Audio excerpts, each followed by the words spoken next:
last time when I was talking to you, I was at mile marker 176. Now I'm at 224. The temperature has fallen to 27 degrees. There is a light misting, and it's freezing on the windshield. So I'm guessing that means it's going to freeze on the road. So that's going to make this trip get a little more interesting.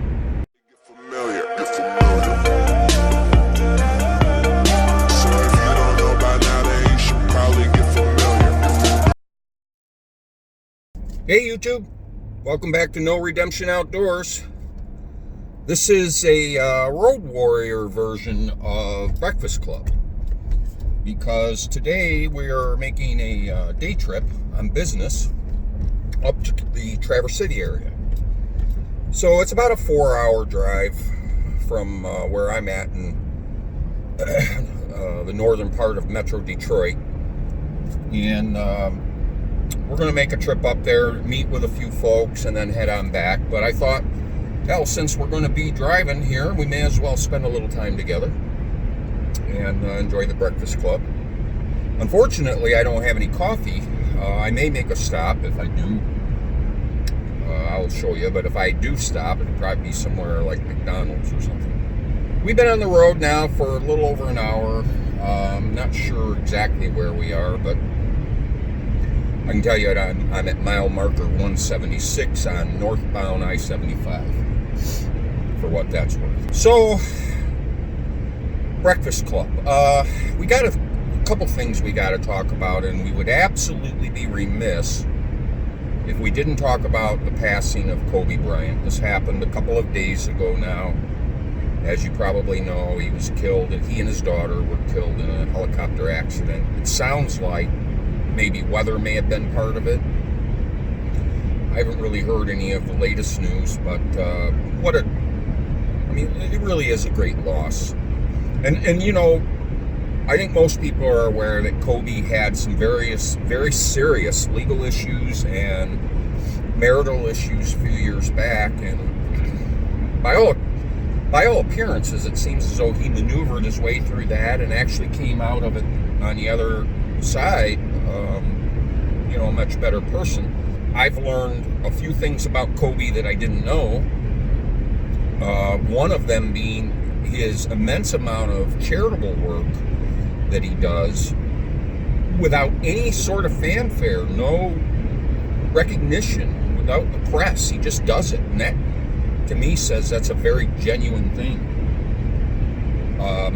I'll be honest, I was never a big Kobe fan. In fact, I'm not a big Lakers fan. I never have been, never will be. But you got to give the guy his due, right? I mean, he was one of the greats, if not the greatest. Who knows? He's up there. And on the floor, he was a great. But now I'm learning that outside of the basketball arena, he was a great. And indeed, he will be missed by a lot of people. So, rest in peace, Kobe. Thoughts and prayers for your family. I'm sure this is, what a horrible shock that must have been. There is another rather serious thing going on in the news. I guess we should talk about it. It's not really something to laugh about, but it is the coronavirus that seems to be getting out of control in China. I've learned a few things, one of which I've learned that there is a Wuhan province in China that has a population of 11 million, and I've learned that it's on lockdown right now, quarantine, due to this virus. I'll be honest, I really don't know much about this virus. I don't know, as near as I can tell, it's something similar to the flu in the way that it behaves. I don't know that it's particularly deadly, although people have died, but people die from the flu. So I'll be honest, I'm rather ignorant on it, but I will say that there is seemingly a lot of concern right now. And it suggests to me that those who are expert on this topic feel like we may have a problem. And adding to that is China's tendency to be so secretive and deceitful. And anytime they're faced with potentially negative press, they manipulate information coming out of the country. So who knows how bad it may really be. There are rumors that it's significantly worse than anything that's been reported. Do we need to be concerned? At this point, it's hard to say, because part of me thinks they're going to stamp this out in the next 2 to 3 weeks. If they don't stamp it out, in other words, if it's already too late and it's going to spread much like a pandemic, then the next question is, well, all right, what does that really mean? Does that mean a lot of people will die? I don't know. I think the big risk there is mutation. And, there's been so much talk over the years about superbugs, bugs that would be resistant to any antibiotics that we may have. I had a bit of experience with that when my father passed. He had a surgery, and he got an infection, very severe MRSA infection, in fact, in the area of his heart where this surgery was. And it's ultimately what killed him, because the infection flourished for a couple weeks before they really realized what was going on, and his distress level was getting worse and worse by the time they realized that he had an infection. And so they immediately started using this antibiotic called vancomycin. Now that's again, from what I can gather, that's an extremely, extremely powerful antibiotic. And I remember all of the discussion at the time being, this is the kind of thing they worry about. That what happens when the virus or the bug no longer, the bacteria, whatever, no longer responds to vancomycin? What else is there? And, what happens if they ever encounter something that cannot be treated with antibiotics? And I think, going back to the coronavirus, again, every time this kind of thing comes up, I think people's minds go to, what if this thing mutates into one of those superbugs? So, I don't want to dwell on this. It's not the kind of thing for Breakfast Club as a general rule, but it'd be kind of remiss on my part not to at least discuss it. But we're just monitoring the news. It seems to be dominating the news yesterday and today in particular. Today's Tuesday. It's hard to get away from it, but I imagine over the next 2-3 days, we're going to know a lot more about where this is going, whether they're going to be able to contain it or whether it's going to get free and spread across the world. And then if it does, what does that really mean? I guess we'll learn about that in the next few days. Anyway, I think we might want to talk about a couple interesting things that I saw in the news. And again, I'm driving, so I seek your forgiveness because I'm not able to refer to any notes or to any articles. But there is one article that caught my attention, and it happened, I think, over the weekend, maybe, this past weekend. The ferry on Sugar Island, and Sugar Island is in the St. Mary's River in Sault Ste. Marie, Michigan. It's the area between Lake Superior and Lake Huron. It's where the Sioux Locks are. And in the St. Mary's River, there is this island called Sugar Island, and they have a ferry to get cars from the mainland over to the island. And there's a fair-sized population on the island. In the wintertime, I think it's less than 1,000, but in the summer, the population there expands quite a bit because of your snowbirds coming back. But in any event, the ferry is the lifeline to the island, and I saw an article the other day where a girl, I think a 13-year-old girl, got out on the ice on the river near where the ferry is, fell through the ice, and by some grace of God, who knows how, the captain of the ferry saw her in the water after she was already in it for about 15 minutes, I think. Or maybe it was 15 minutes by the time they got her out. But he saw her, which is remarkable. because you would have to be there to really appreciate how hard it would be to see somebody in the water like that.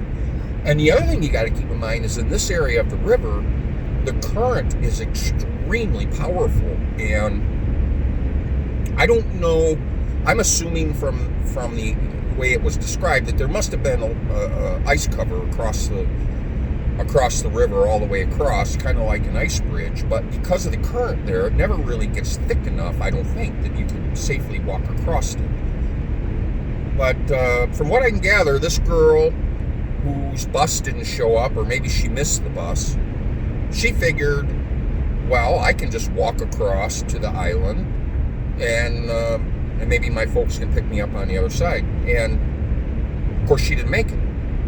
The captain of the ferry saw the girl in the water, radioed down to the deckhand, who verified what the captain saw, and then together, the captain, the deckhand, and a half a dozen or so passengers on the ferry were able to maneuver over to where the girl was in the water, and they were able to get her out of the water and into a warm vehicle and ultimately to an ambulance to be treated.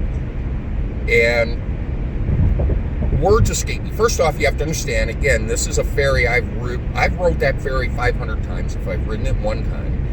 The deckhand, I've paid him, I've talked to him many times on boarding the ferry. Generally, they will direct you which aisle to go or which lane to go into, and then you might kibitz with them a little bit when you're paying. It's often the case, you say, how's the fishing, whatever. I've talked to that guy. The captain I've never talked to, but I've seen him numerous times. And so I relate instantly. I know those guys, right? I know the ferry and I know the area. What an amazing thing. What heroes these guys are, and those passengers. To pull that girl out, I can't even imagine the tragedy that a family just narrowly avoided because of the heroism of this crew and those passengers. And kudos to them. Kudos to them. So I wanted to make sure I talked about that because, it's something I can relate to. I know it. Maybe some of you do too. Maybe some of you have been up there, at least know what I'm talking about. But, just the great outcome. At last, there's a story in the news that had a good outcome, because there's damn few of those anymore. It's just so depressing to watch the news. It's like I don't even like to look at the news anymore because I just feel stressed and anxiety all the time. And so a feel-good story like this just lifts your spirits and you just smile, This is great. One of my subscribers, who is a retired policeman down in Mississippi. How you doing? Shout out. I'm sorry I don't know your call signs as I'm driving, but I will make sure that I give you a proper shout out. He sent me an article for Breakfast Club where I guess two guys were out fishing, and one of them had a warrant, and they were approached by a conservation officer, I presume to check their fishing licenses, who knows, but when asked for his name, because he had a warrant, he decided to lie and tell the officer that his name was that of one of his buddies. He gave his buddy's name instead of his own, thinking that, okay, that'll get me off the hook here. Well, it turns out his buddy had a warrant. So, way to go on the name lottery. So, of course, he went to jail anyway. He thought he was going to get away with it, but he did. Listen, criminals are never accused of being all that bright, or very few of them are. And in this case, the guy demonstrated that axiom. But it's just funny, where here he is, he's so clever. I wonder what happened to his friend, though. I mean, the guy whose name he gave has a warrant, too. And I'm assuming it's not the guy who was on the boat with him. So it had to have been someone else. And it makes you wonder, did that lead to that guy getting arrested, too? And, way to go to his buddy, right? It's just funny. Just a quick update. We're now at mile marker, it's like 2:24 224. So last time when I was talking to you, I was at mile marker 176. Now I'm at 224. The temperature has fallen to 27 degrees. There is a light misting, and it's freezing on the windshield. So I'm guessing that means it's going to freeze on the road. So that's going to make this trip get a little more interesting. If you didn't see it, Forrest Wood passed away. Forrest Wood, at 87 years old, passed away. And some of you probably know that Forrest is the founder of Ranger Bass Boats. He is the guy who started Ranger. And many people credit him with really being the visionary behind bass boats. And I read that in one or two of his obituaries.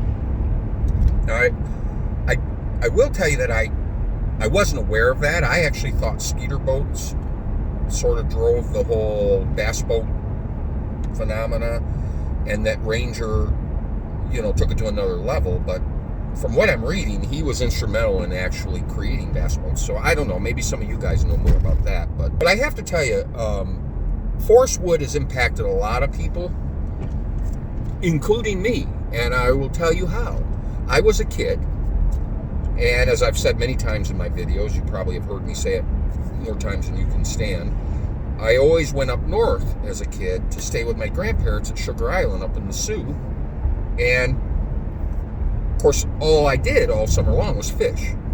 And I had a little rowboat. And I read an article one day. I saw an advertisement in a magazine for Ranger boats. First time I ever heard of them. And the ad, I will never forget it, showed a Ranger bass boat on plane across the water. And the caption across the top said, "Life starts at 60 miles an hour." And I thought, that is awesome. Well, turns out there's, Sugar Island used to be, and still is to some degree, largely tourist destination in the summer for people who like to come up and fish. And there used to be a lot of resorts. And there was a resort just up the street from my grandparents' cabin. And so I hung out there all the time. Just did. And one guy came up there to stay at the resort. He brought his Ranger bass boat.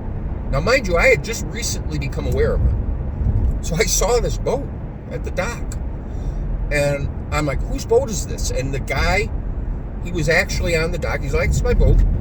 There's a lot of boats on this dock. And I'm talking to him about it. He says, well, I'll take you for a ride. And he took me out for a ride in this Ranger bass boat. And we're flying across the river. And that was the greatest day of my life. And I said right then and there, this is what I want to do with my life.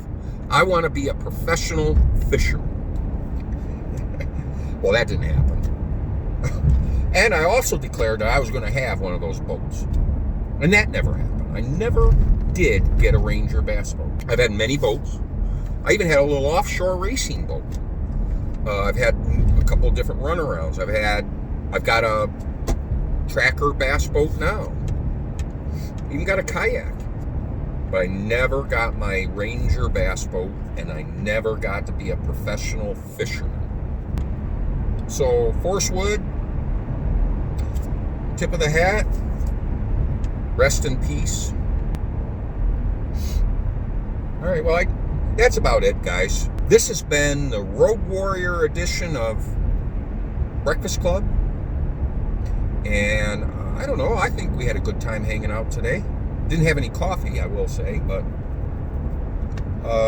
it was a good time. So I appreciate you stopping by. Please check us out on Instagram. We have a giant giveaway contest going on right now. Please go over there and get the details. Make sure you come back to YouTube, because I'm going to be posting a number of videos detailing and featuring the baits that are in that giveaway box that we're doing. So be sure to check that out. Check us out on Facebook. Please hit the subscribe and the notification bell down below, and drop us a comment. How did Forrest Wood impact your life, if at all? And I appreciate reading your comments on that. Well, that's about all I have today, guys. I appreciate you stopping by, and until we get together again, take care.